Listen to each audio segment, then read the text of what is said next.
मेरी 3 साल की बेटी की शादी करवाने के बाद हमेशा की तरह मेरे पति मुझे गांव में छोड़कर शहर चले गए और मैं फिर से तन्हा और अकेली रह गई थी। पति बेटी की शादी करवाने तो कुछ दिनों के लिए आ गए थे, पर इतने सगे संबंधी और रिश्तेदार आए हुए थे कि मुझे उनके साथ अकेले वक्त बिताने का मौका नहीं मिला। कविता मेरी सौतेली बेटी है। मेरी बेटी का कॉल आया तो उसने कहा, माम, मैं बहुत अच्छी हूँ, इस शादी में बहुत खुश हूँ।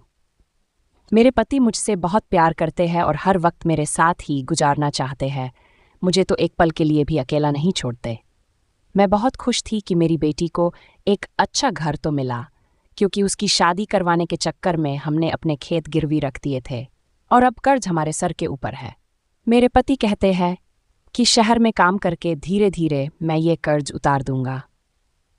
पर जब शादी होकर मैं इस घर पर आई थी तो मैं सुमित की दूसरी पत्नी थी और उस वक्त मेरी बेटी मात्र 5 साल की थी, जिस वजह से उन्होंने दूसरी शादी की थी ताकि बच्ची का ध्यान रखने के लिए उसे मां मिल जाए। मैं उस बिन मां की बच्ची को तो अपनी बेटी की तरह ही पाला और उसे खूब प्यार दिया। पर मेरे पति ने शादी की पहली रात मुझसे जो कहा वह सुनकर तो मेरे आंखों से आंसू आ गए। उन्होंने कहा कि वह अपनी पहली पत्नी से बहुत प्यार करते थे, दूसरी शादी नहीं करना चाहते थे, लेकिन माँ ने उन्हें ऊपर दबाव डाला। जब से मेरे पति की पहली पत्नी की मौत हुई थी, मेरे पति शहर में ही रहने लगे थे और वहीं पर काम किया करते थे। गांव के खेत मेरे सास ससुर जब भी छुट्टी मिलती वह मेरे पास आ जाया करते थे, लेकिन जब वह चले जाते थे तो मैं तन्हा रात गुजारती थी और उनके प्यार के लिए तड़पती रहती। शादी के साल भर के अंदर ही मैं गर्भवती हो गई और मुझे एक बेटा हो गया। जब मेरे पति के बिना मेरा मन नहीं लगता था तो मैं उनसे कहती थी कि मुझे भी शहर लेकर चलिए, मैं आपके साथ रहना चाहती हूँ, यूं अकेले मुझे अच्छा नहीं लगता। पर वह कहते कि शहर में इतने लोगों का खर्च मैं नहीं चला पाऊंगा, इसीलिए बच्चों को लेकर तुम गांव में ही रहो ताकि उनकी पढ़ाई गांव में ही हो सके। हर महीने मेरे पति आते तो थे, लेकिन कुछ दिन रहकर ही चले जाते थे। ऐसे ही मेरी जवानी धीरे धीरे अकेलेपन में कट गई और अब मैं 38 साल की हो गई हूँ। मेरे पति उम्र में मुझसे 17 साल बड़े हैं। शादी के कुछ दिनों बाद ही मेरे पति ने मुझे कॉल करके कहा कि एक बड़ी मुसीबत आ गई है, मेरा काम चला गया है और मुझे कहीं भी काम नहीं मिल रहा। मैंने उनसे कहा कि आप फिर गांव में आ जाओ और खेती संभालो लो, पर मेरे पति ने कहा कि हमारे ऊपर बहुत कर्जा हो चुका है, अगर काम नहीं करूंगा और तो यह कर्ज कैसे चुकाऊंगा और खेत भी हमारे हाथ से निकल जाएगा। मैंने कहा, अब कविता की शादी हो गई है, क्यों ना मैं भी शहर में आ जाऊं, मैं लोगों के घरों में काम कर लिया करूंगी, खाना बनाने या बर्तन सफाई का कोई भी काम मिल जिससे हमारा यह कर्ज उतर सकता है। मेरे पति ने थोड़ी देर सोचने के बाद कहा, ठीक है, अगर तुम्हें काम करने में तकलीफ नहीं है तो आ जाओ, क्योंकि हमें हमारे खेत को बचाना होगा। अपने बेटे को सास ससुर के पास छोड़कर ही मैं शहर की ओर रवाना हो गई। पैसों की जरूरत को देखते हुए सास ससुर ने भी मुझे इजाजत दे दी थी। मुझे लगा काफी सालों के बाद अब मेरे दिल की मुराद पूरी होगी। काफी सालों से मैं अपने पति के प्यार के लिए तड़पती हूँ और अब मुझे वह मिलने वाला था। मेरा नाम सुमन है और मैं बेहद खूबसूरत हूँ। जैसा गोरा रंग वैसी खूबसूरत आंखें। जब मैं पति के पास पहुंची तो मेरे पति बहुत खुश हुए। मुझे पता है कि वह भी रात अकेलेपन में ही गुजारते हैं। शहर पहुंचकर कुछ दिनों के अंदर ही मुझे 2 घर पर काम मिल गया। मुझे लगा कुछ घर काम और मिल जाए तो अच्छे खासे पैसे आएंगे। गांव के मुकाबले शहर के लोग काम के अच्छे पैसे देते हैं। एक रात काम करने के बाद मैं अपने पति के साथ बातें कर रही थी, तभी बाहर बारिश होने लगी। बारिश बहुत तेज हो रही थी और रुकने का नाम ही नहीं ले रही थी। करीब रात के n बजे किसी ने घर का दरवाजा खटखटाया। मेरे पति ने सोचा कि इतनी रात को कौन आ गया होगा। जब मेरे पति उठकर दरवाजा खोलने गए तो हट्टे कट्टे नौजवान दरवाजे पर खड़े थे। 35 से 40 साल के बीच की उम्र होगी। मेरे पति उन लोगों से बातें करने लगे तो मैं अपने बेडरूम में आ गई, पर मैं सोच में डूब गई थी कि आखिर ये लोग हैं कौन और हमारे घर इस तरह से क्यों आए हैं। थोड़ी देर बाद मेरे पति कमरे में आए और कहे कि 4 लोग यात्री हैं और बारिश की वजह से बुरी तरीके से फंस गए हैं, एक रात के लिए घर पर शरण मांग रहे हैं। तो मुझे उन लोगों पर दया आ गई और कहा कि हमारे घर में एक ही गेस्ट रूम है तो आप चारों को वहीं पर रहना होगा। मुझे तो अपने कानों से यकीन नहीं रहा था। आप मेरे पति 4 अनजान लोगों को इस तरह से घर में कैसे रहने दे सकते हैं? पर वह बहुत सीधे साधे हैं, लोगों पर जल्दी विश्वास कर लेते हैं। हो सकता है सचमुच ये लोग बारिश की वजह से मजबूर हो। हमारे इस घर पर इतना कीमती सामान तो नहीं है कि चोरी करने आए होंगे। मेरे पति ने कहा कि ये लोग बहुत भूखे हैं, कुछ खाना बना दो। मैं रसोई में जाकर खाना बनाने लगी। जब मैं खाना बनाकर उन्हें देने आई तो वह चारों लोग मेरे ऊपर निगाह बनाए रखे थे। मैं एक लाल मैक्सी में थी। मुझे बहुत ही अजीब लग रहा था क्योंकि कभी किसी मर्द ने मुझे ऐसे नहीं देखा। मेरे पति मुझे अपनी पत्नी तो मानते हैं, पर वह अपनी पहली पत्नी से बेइंतहा मोहब्बत करते थे। वह उसके बचपन का प्यार है। वह सुनीता के साथ ही बड़े हुए। दोनों के बीच में प्यार हुआ और पूरा गांव इस बारे में जानता है क्योंकि वह खेतों के बीच अक्सर घूमा फिरा करते थे। लेकिन धीरे धीरे जैसे ही सुनीता जवान होती गई तो उसके पिता ने सुमित से मिलने नहीं देते थे। कहते थे कि तुम जवान हो गई हो, ऐसे तुम सुमित के साथ घूमोगी तो तुमसे शादी कौन करेगा। लेकिन फिर सुमित उसके लिए रिश्ता लेकर आए तो सब लोग मान गए और उन दोनों की शादी हो गई और एक बच्ची भी हो गई। पर वह बीमार पड़ गई और चल बसी। मेरे पति उसकी मौत से उभर नहीं पाए। मुझे कहते, मैं तुम्हें पत्नी का हक तो दूंगा पर प्यार नहीं कर पाऊंगा। कभी कभी मुझे अपने पति पर बहुत गुस्सा आता कि सिर्फ एक बच्ची को पालने के लिए उन्होंने मेरी जिंदगी खराब क्यों कर दी। आखिर मैं भी तो एक औरत हूं, मुझे भी प्यार की जरूरत है। मुझे कोई ऐसा मर्द चाहिए था जो मुझे दिल से चाहे। मेरे पति तो बस मुझे एक जिम्मेदारी ही समझते हैं, लेकिन आज पहली बार कोई मर्द मुझे ऐसे देख रहा है, वह भी एक नहीं चार चार। मेरे दिमाग में अजीब अजीब ख्याल आने लगे। मैं खाना देते ही अंदर कमरे में आ गई क्योंकि ना जाने ये लोग कौन है। मैं कमरे के अंदर से देखी, उन लोगों ने शराब की बोतल निकाल ली। शराब काफ़ी महंगी शराब थी तो मेरे पति भी काफ़ी खुशी खुशी पीने लगे। जब मेरे पति काफ़ी देर बाद कमरे में सोने के लिए आए तो नशे में पूरी तरह से अपना होश खो बैठे थे। मैंने किसी तरह से उन्हें संभाल कर लेटा दिया तो वह गहरी नींद में सो गए। मैं डरते हुए बाहर कमरे में गई और कहा कि आप लोगों का बंदोबस्त अंदर कर दिया है। तो बड़ी अजीब निगाहों से मुझे घूर रहे थे क्योंकि वह लोग भी काफ़ी नशे में थे। मैं जल्दी से अपने कमरे में आ गई और बेडरूम का दरवाज़ा बंद कर दिया। फिर मैं लेट गई। बाहर इतनी बारिश हो रही है और मेरे पति खर्राटे लेने लगे थे। मैं काफ़ी थकी हुई थी तो मैं भी सो गई। लेकिन आधी रात को काफ़ी जोर जोर से बगल वाले कमरे से आवाज़ आने लगी। घबराहट से मेरी नींद खुल गई पर मेरे पति को पता तक नहीं चला और वह गहरी नींद में सोते रहे। मुझे मन कर रहा था कि मैं उनको जगा दूं, पर मुझे पता है कि वह नशे में है और नहीं उठेंगे। आवाज़ और शोरगुल बढ़ता जा रहा था तो मुझे लगा उठकर देखना चाहिए, कहीं ये लोग चोर तो नहीं हैं। मेरे पति तो किसी के ऊपर भी भरोसा कर लेते हैं, पर मुझे वह आदमी कुछ सही नहीं लग रहे थे।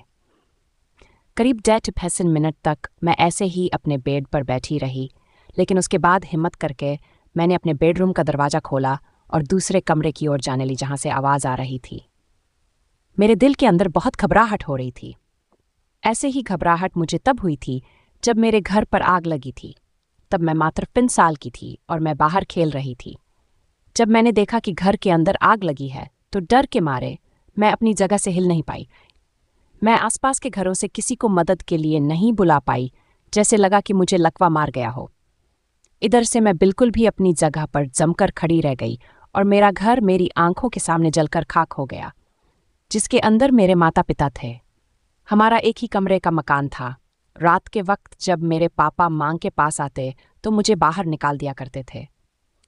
उस वक्त मुझे समझ नहीं आता था कि मुझे वह लोग बाहर क्यों निकाल देते हैं, लेकिन बड़े होने के बाद मुझे समझ आ गया। जब मैं छोटी थी तो डरी सी इसी जगह पर खड़ी रहती थी और मेरे हाथ पांव कांपते रहते थे। अंदर से कभी कभी आवाज़ें भी आती थी, पर मैं कभी भी अंदर नहीं गई क्योंकि मेरे पापा ने मुझे साफ साफ कह दिया था, जब तक तुम्हें बुलाया ना जाए तुम बाहर खड़ी रहना। ठंड हो या गर्मी वह मुझे बाहर निकाल देते थे और कभी कभी तो काफ़ी देर तक मैं इस तरह खड़ी रहती थी। और उस रात भी मैं खड़ी रह गई जब वह घर जल रहा था। जब आसपास के लोगों को पता चला वह आए तो देखे घर पूरी तरीके से जल चुका है। उन्होंने उसे बुझाने की कोशिश तो की, पर मेरे माँ पापा बिल्कुल जल चुके थे।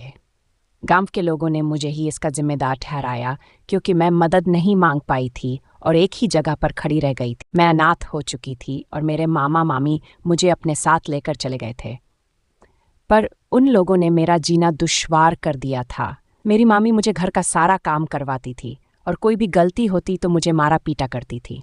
अब 22 साल होते ना होते मेरे लिए लड़का ढूंढने लगी थी, पर लड़का दहेज मांगता, जिस वजह से मेरी शादी नहीं हो पा रही। मेरी मामी ने कह दिया था कि शादी में एक पैसा भी खर्च नहीं करूंगी, क्योंकि ये मेरी सगी बेटी नहीं है। जरूरत पड़ेगा तो घर से धक्के मार कर निकाल दूंगी। मेरे मामा भी कुछ नहीं कहते, ऐसा लगता कि मजबूरी में ही मुझे झेल रहे थे। जब मैं 20 साल की थी तब आखिरकार उन लोगों ने सुमित के साथ मेरा रिश्ता करवा दिया। यह सुमित की दूसरी शादी थी और उनको एक औरत इसलिए चाहिए थी कि उसकी बच्ची का देखभाल हो सके।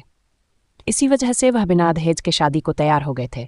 मेरी मामी ने कह दिया, जैसे भी सुराल हो कभी वापस मत आना, क्योंकि हम तुम्हारी जिम्मेदारी नहीं उठाएंगे। और जिंदगी भर मैडर सहम के ही रह गई। कभी किसी के खिलाफ मैं आवाज़ नहीं उठा पाई। मेरे सास ससुर जैसा कहते वैसा सिर झुकाकर मान लेती हूँ और पति की भी हर बात मानकर चलती हूँ। और आज इस दूसरे कमरे से आ रही आवाज़ सुनकर मैं इस तरह से सहम गई हूँ। मुझे ऐसा लगने लगा कि मेरे साथ कुछ बुरा होने वाला है। ऐसे ही मैं दरवाजे को हल्का सा धक्का देकर अंदर झांका तो मेरे सिर पर मानो आसमान टूट पड़ा। मेरे पैरों तले जमीन निकल गई। मुझे ऐसा लगा कि शायद आज का दिन ही मेरी जिंदगी का सबसे बुरा दिन है। इससे भयानक दृश्य शायद मैं आज से पहले नहीं देखा। मेरे मां पापा की तो लाश पूरी तरीके से जल चुकी थी, पर इस कमरे का रंग तो बिल्कुल लाल हो चुका था। वहां कमरे के अंदर मौजूद 3 आदमियों की नज़र मुझ पर पड़ी। एक आदमी फुर्ती के साथ मेरे पास आया और मुझे अंदर खींचकर दरवाज़ा बंद कर दिया। मैं बहुत घबरा गई कि ये लोग मेरे साथ कुछ बुरा करने वाले हैं। मुझे देखते ही वे बहुत ही अजीब निगाहों से मेरी तरफ देखने लगे और मेरे करीब आने लगे। मेरा गला सूखने लगा और डर के मारे मेरी आवाज़ बंद हो गई। इनके चौथे साथी की लाश खून से लथपथ कमरे में पड़ी हुई थी। अब बाकी के बचे 3 लोग मुझे शायद जिंदा ना छोड़े। मैं बहुत घबरा गई, क्योंकि मैं कत्ल की गवाह बन चुकी हूं। इन तीनों में से किसी ने इसे मारा होगा। एक आदमी मुझे उठाया और उठाकर सीधा बेड पर पटक दिया। मुझे लगा कि ये लोग मुझे मार डालेंगे, पर उन लोगों ने ऐसा कुछ नहीं किया। वे अपने जैकेट उतारने लगे और उसके बाद मेरे साथ जो कुछ भी हुआ, रात भर मेरी चीखें गूंजती रही। जिंदगी भर मैं जिस चीज़ के लिए तरसती रही हूँ वह मुझे 3 अनजान लोगों से मिल रहा था, वह भी मेरी मर्जी के खिलाफ इन कातिलों से और एक लाश के सामने। मेरे चेहरे का भाव बदलता जा रहा था। कभी डर से मैं बिल्कुल ही हिल नहीं पा रही थी, तो कभी मुझे अच्छा लगता। दिल और दिमाग बेकाबू हो गए थे। कभी मुझे रोना आ जाता, कभी मुझे दर्द होता और कभी लगता कि अपने आप को बचाने के लिए मैं कुछ करूं, पर मैं बेबस और मजबूर बनकर ही रह गई। अगर मैंने उन लोगों को मना कर दिया तो वह मुझे भी मार डालेंगे, क्योंकि उन लोगों ने कत्ल किया है। उसके बाद एक आदमी उठा और एक कंबल से उस लाश को लपेट दिया और घर से बाहर निकलकर उस लाश को अपनी गाड़ी में छुपा दिया। फिर 2 आदमी मिलकर कमरे को साफ करने लगे, खून के धब्बों को मिटाने लगे और तीसरा आदमी मेरे साथ था और मुझे संभालने लगा, क्योंकि मैं ही इकलौती गवाह थी जिसे पता था कि इन लोगों ने क्या कांड किया है। जब सब कुछ साफ सुथरा हो गया तो वह तीनों फिर से मेरे पास आ गए। मुझे लगा अगर मैं चिल्लाऊंगी तो कमरे से शायद मेरी पति आकर मुझे बचाए, पर इन लोगों ने खून किया है, कहीं मुझे और मेरे पति को भी मार दिया तो 1 खून की सज़ा जो है, 3 खून की सज़ा भी तो वही मिलेगी। उसके बाद क्या हुआ पता नहीं, लेकिन अचानक जब मेरे पति मुझे बुलाने लगे तो मैं बहुत घबरा गई, क्योंकि मुझे पता नहीं था कि कब मेरी आंख लग गई थी। अगर मेरे पति ने मुझे इस हालत में देख लिया तो वह मुझे तलाक दे देंगे, इस हालत में वह भी अजनबी के कमरे में। पर जब मेरी आंख खुली तो मैं अपने ही बेडरूम में थी और मेरे बदन पर वही लाल मैक्सी थी जो मैंने रात को पहनी थी और मेरे आसपास लाखों रुपए पड़े थे। तभी मेरे पति ने मुझसे कहा कि वह अनजान आदमी चले गए हैं और अब डैब बज चुके हैं। तुम तो काफ़ी देर से सो रही हो, आज काम पर नहीं जाना है क्या? मैं तो कुछ भी समझ नहीं पा रही थी। तभी मेरे पति ने कहा कि जाते वक्त उन लोगों ने हमें 5 लाख दिए हैं। यह सुनकर तो मुझे विश्वास ही नहीं हो रहा था। मेरे पति ने कहा कि मैं पैसा लेना नहीं चाहता था, पर हमने उन लोगों की मदद की, उसके बदले में वह लोग हमारी मदद करना चाहते थे। मैंने सोचा कि कहीं यह पैसों के लिए ही तो कत्ल नहीं किया। आखिर किस बात के पैसे दे गए ये लोग? जो कुछ भी मेरे साथ रात में किया या वह खून जो मैंने देख लिया, उसका मुंह बंद करवाने के लिए।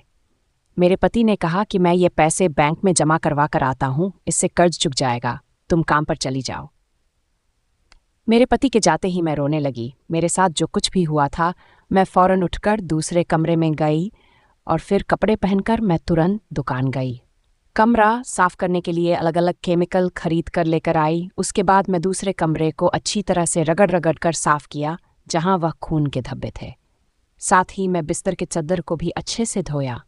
पूरे घर की अच्छे से सफाई करने के बाद मैं अपने लिए कुछ खाना बनाने लगी।